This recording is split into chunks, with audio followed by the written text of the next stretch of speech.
사도신경으로 우리의 신앙을 고백하겠습니다.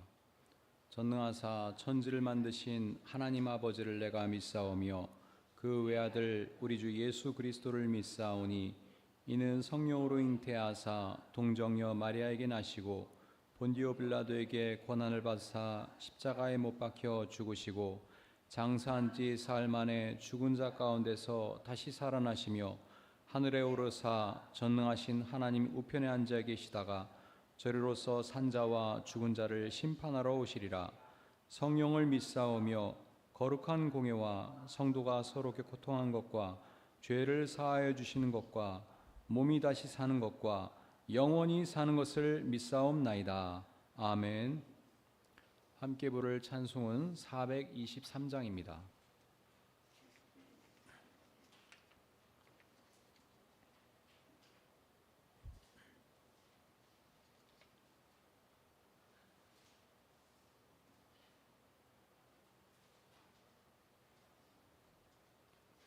다 함께 찬송가 423장 먹보다도 더 검은 함께 찬양하겠습니다.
하나님께서 저희에게 주신 말씀은 역대지하 29장 1절에서 3절입니다.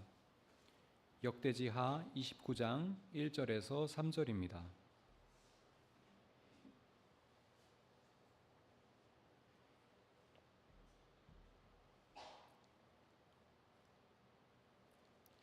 다 함께 봉독하겠습니다. 히스기야가 왕이 되었을 때에 그는 25살이었다. 그는 예루살렘에서 29해 동안 다스렸다. 그의 어머니 아비야는 스가랴의 딸이다.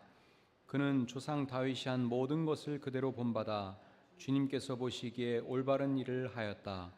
그는 왕이 되던 그 첫 해 첫 달에 닫혔던 주님의 성전 문들을 다시 열고 수리하였다. 아멘. 남왕국 유다의 제13대 왕인 히스기야는 본문 2절 말씀처럼 다윗이 한 모든 것을 그대로 본받아 주님께서 보시기에 올바른 일을 하였던 사람이었습니다. 그의 아버지인 아하스는 이방인들이 섬기던 우상을 숭배하고 하나님의 성전을 폐쇄하며 여러 악행을 저질렀습니다. 이러한 그의 행동은 역대지하 28장 23절 하반절 말씀처럼 아하스 자신만이 아니라 온 이스라엘을 망하게 했습니다. 여기에서 우리는 지도자 한 사람의 역할이 얼마나 중요한지를 확인하게 됩니다. 이미 북왕국 이스라엘이 그 당시에 강대국 아시리아에 의해서 멸망당했습니다. 이러한 가운데 남왕국 유다도 마찬가지로 아시리아의 침공을 받으며 그야말로 풍전등화의 상황에 놓이게 되었습니다. 그런데 이 아하스의 뒤를 이어서 유다의 왕이 된 히스기야가 제일 먼저 한 일은 바로 하나님의 성전의 문을 다시 열고 파괴된 성전을 수리하는 일이었습니다.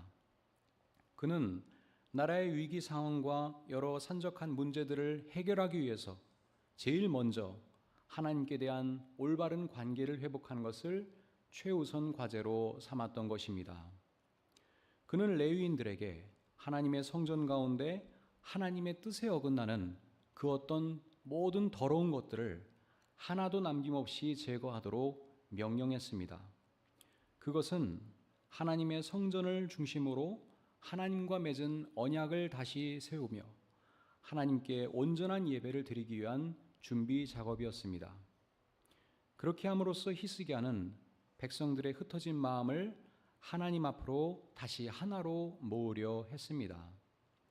히스기야는 레위인들을 모아놓고 이러한 뜻을 다음과 같이 밝힙니다. 역대지하 29장 6절로부터 11절입니다. 우리 조상이 죄를 지어 주 우리의 하나님 앞에서 악한 일을 하였소. 그들은 하나님을 버리고 얼굴을 돌이켜서 주님께서 거하시는 성소를 등지고 말았소. 그뿐만 아니라 성전으로 드나드는 현관 문들을 닫아 걸고 등불도 끄고 분향도 하지 않고 성소에서 하나님의 이스라엘의 하나님께 번제를 드리지도 않았소.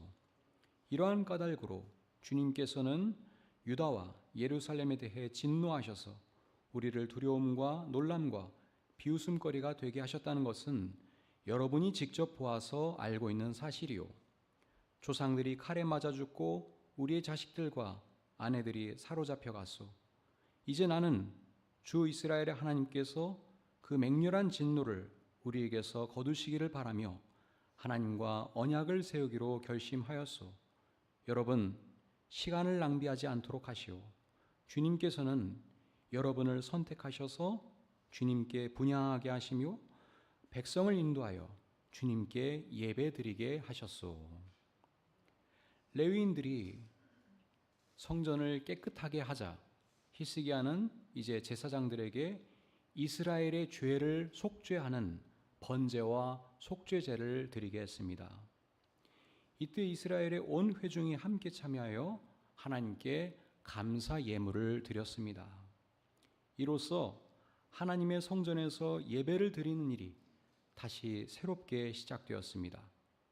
성전 제의를 회복함으로써 유대인들은 다시 출애굽 공동체로서의 정체성을 회복하게 된 것입니다. 이제 히스기야는 온 이스라엘, 그러니까 패망한 북왕국의 백성들을 포함하는 온 이스라엘과 유다에 전가를 보내어 예루살렘에 있는 하나님의 성전에서 함께 유월절을 지키자고 말했습니다. 오랫동안 율법에 기록된 절차대로 유월절을 지키는 것을 실천하지 못했기 때문입니다. 특히 히스기야는 이 유월절을 지키자고 초대하면서 그 행사의 의미를 다음과 같이 밝혔습니다. 30장 6절 하반절로부터 9절입니다. 이스라엘 자손은 들으라. 백성들은 아브라함과 이삭과 이스라엘을 돌보신 주 하나님께로 돌아오라. 그러면 주님께서도 남아있는 백성들, 곧 아시리아 왕의 손에서 벗어난 당신들에게로 돌아올 것이다. 당신들은 조상이나 동포를 닮지 말아라. 그들이 주 조상의 하나님께 범죄하였으므로 주님께서 그들을 멸망하도록 버려두신 것을 당신들은 직접 보았다. 당신들은 목이 곧은 조상과 같이 고집을 부리지 말고 주님께로 돌아오라. 당신들은 하나님께서 영원히 거룩하게 하신 성전으로 들어가서 주 당신들의 하나님을 섬겨라. 그래야만 주님께서 당신들에게서 진노를 거두실 것이다. 당신들이 주님께로 돌아오면 당신들의 친족과 아이들을 사로잡아 간 자들이 당신들의 동족에게 자비를 베풀어서 그들을 이 땅으로 돌려보낼 것이다. 주 당신들의 하나님은 은혜로우시고 자비로우신 분이시므로 당신들이 그에게로 돌아오기만 하면 당신들을 외면하지 않으실 것이다. 이처럼 히스기야는 유월절을 단지 종교 행사로 지킬 것을 권한 것이 아닙니다. 모든 유대인들이 그 유월절의 의미를 기억하면서 출애굽의 하나님께 돌아오는 계기로 삼으려 했던 것입니다. 그리고 모든 백성이 오직 하나님께만 순종함으로써 하나님과 맺은 언약을 실천하기를 희망했습니다. 30장 12절에 따르면 하나님께서는 유다 가운데 역사하셔서 유월절을 지키라는 그 말을 유다 사람들이 한 마음으로 따르도록 감동시키셨습니다. 그래서 많은 사람들이 예루살렘으로 모여서 유월절을 매우 성대하게 치렀습니다. 그런데 이때 한 가지 사건이 발생했습니다. 17절 이하에 따르면 너무 많은 사람들이 몰려들다 보니까 회중들 가운데서는 많은 사람들이 성결 예식을 치르지 않은 채로 유월절 양을 먹어서 규례를 어겼습니다. 이 규례를 어긴 사람들이 어떻게 되었을까요?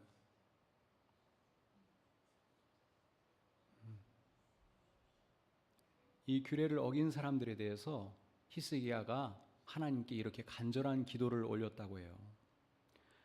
그들이 마음을 다하여 곧 조상 때부터 섬긴 주 하나님께 정성껏 예배를 드렸으니 용서하여 주십시오. 히스기야가 그들을 위해서 하나님께 이렇게 기도를 드렸어요. 하나님께서는 이 히스기야의 기도를 들으셨을 뿐만 아니라 백성들의 상하고 아픈 마음을 감싸주셨다고 합니다. 고쳐주셨다고 합니다. 하나님께서는 세밀한 규례를 따지지 않으시고 그들의 진정한 마음과 진정한 자세를 보셨던 것입니다. 이 유월절 예식은 마치 축제와 같은 분위기에서 진행되었습니다. 유다 백성들만이 아니라 30장 25절에 따르면 이스라엘에 온 모든 회중과 이스라엘 땅에서 온 외국인 나그네와 유다에 사는 외국인 나그네가 다 함께 즐거워하였다고 합니다. 우리는 이 대목도 주목할 필요가 있습니다.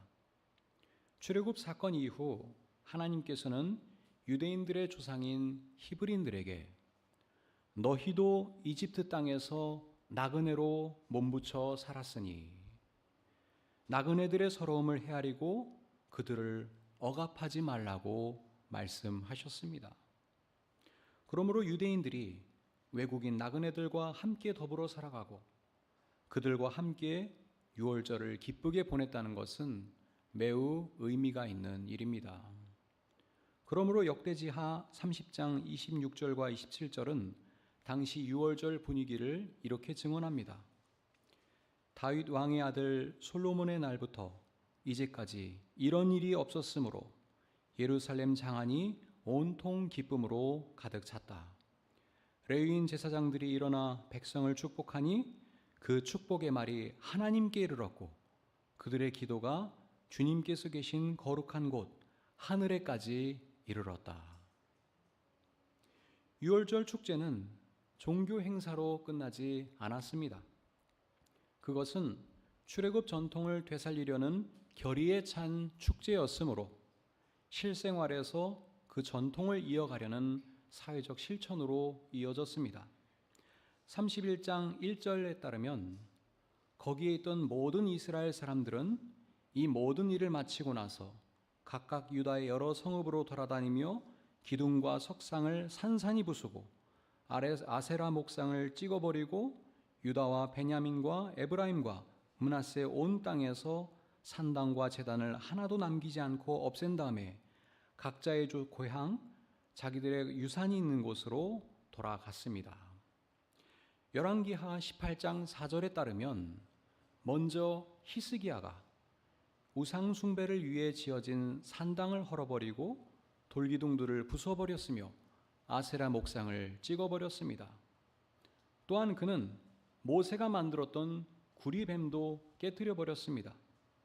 왜냐하면 이스라엘 자손들 가운데서는 그 구리뱀에게 분향하는 사람들도 있었기 때문입니다. 따라서 유월절에 참여했던 사람들이 유다의 각 성읍을 돌아다니며 우상을 숭배하기 위한 조형물들을 제거한 것은 이러한 히스기야의 모범적인 정책에 연대했던 행위였던 것입니다. 또한 역대지하 31장 2절 이하에 따르면 히스기야는 사람들에게 성전 관리 및 예배에 관한 일들을 맡기고 거두어들인 예물을 바르게 분배함으로써 하나님께 대한 예배가 지속적으로 온전히 드려지도록 조처했습니다. 이후 그의 행적들과 그가 어떻게 통치하였는지에 대한 상세한 기록은 남아있지 않습니다. 그러나 열왕기하 18장 5절로부터 7절은 그에 대해서 이렇게 평가합니다. 그는 주님이신 이스라엘의 하나님만을 신뢰하였는데 유다 왕 가운데는 전에도 후에도 그만한 왕이 없었다. 그는 주님에게만 매달려 주님을 배반하는 일이 없이 주님께서 모세에게 명하신 계명들을 준수하였다. 어디를 가든지 주님께서 그와 같이 계심으로 그는 늘 성공하였다. 마찬가지로 역대지하 31장 20절과 21절에서도 그에 대해서 이렇게 평가합니다. 그는 주 하나님 앞에서 선하고 정직하고 진실하게 일을 처리하였다. 그는 하나님의 성전을 관리하는 일이나 율법을 지키는 일이나 하나님을 섬기는 일이나 하는 일마다 최선을 다하였으므로 하는 일마다 잘 되었다. 이처럼 히스기야는 성전을 새롭게 정화하고 유월절 축제를 실행함으로써 온 유대인들이 출애굽 전통을 기억하게 했을 뿐만 아니라 그 전통을 이어받아 종교적, 사회적 개혁 정책들을 실행했습니다. 이제 유대인들은 하나님의 선택받은 백성으로서의 정체성을 회복하였으며 근동의 다른 나라들과는 전혀 다른 새로운 삶의 스타일을 실천하는 공동체를 형성하였습니다. 그 공동체는 함께 거주하는 외국인 나그네들도 포함되었습니다. 히스기야는 이처럼 출애굽의 하나님과 함께 동행하면서 왕으로서의 사명을 다하려 했습니다. 그러므로 하나님도 그와 동행하면서 그를 복된 길로 인도하셨습니다. 사랑하는 여러분, 히스기야에 대한 이러한 평가가 오늘 이곳에 모인 여러분에 대한 평가로 되기를 소망합니다. 여러분이 출애굽 전통에 합류하여 하나님의 계명을 실천함으로써 하나님께서 보시기에 올바른 삶을 살아가시길 바랍니다. 그리하여 하나님께서 여러분과 늘 동행하시며 여러분을 복된 길로 인도하여 주시기를 바랍니다. 이를 위해서 우리는 히스기야가 가장 어려운 상황 속에서 제일 먼저 하나님께 대한 올바른 관계를 회복하기 위해서 노력했던 것을 기억해야 합니다. 그가 하나님께서 진정으로 원하시는 예배를 드리고 하나님의 뜻에 합당한 삶을 살아가기 위해서 노력했던 것을 기억해야 합니다. 함께 나눈 말씀을 생각하면서 오늘도 주님의 말씀 가운데 복된 하루를 열어가시기를 간절히 소망합니다. 기도하겠습니다. 하나님, 히스기야가 하나님의 성전을 깨끗이 정화한 것처럼 저희의 마음을 깨끗이 하여 저희의 마음 속에 하나님을 모시고 살아가게 하옵소서. 히스기야가 출애굽 사건을 통해 보여주신 하나님의 뜻을 따라 살아가려 부단히 노력한 것처럼 저희도 하나님의 자녀로서 바른 마음과 자세로 살아가게 하옵소서. 오늘도 하나님께서 사랑하시는 우리 예달매 교우들의 건강과 안전을 지켜주시며 늘 함께해 주시길 바라오며 이 모든 말씀 예수 그리스도의 이름으로 간절히 기도하옵나이다. 아멘. 하늘에 계신 우리 아버지여, 이름이 거룩히 여김을 받으시오며 나라의 임하옵시며 뜻이 하늘에서 이룬 것 같이 땅에서도 이루어지이다. 오늘날 우리에게 일용할 양식을 주옵시고 우리가 우리에게 죄 지은 자를 사하여 준 것 같이 우리 죄를 사하여 주옵시고 우리를 시험에 들게 하지 마옵시고 다만 악에서 구하옵소서. 대개 나라와 권세와 영광이 아버지께 영원히 있사옵나이다. 아멘.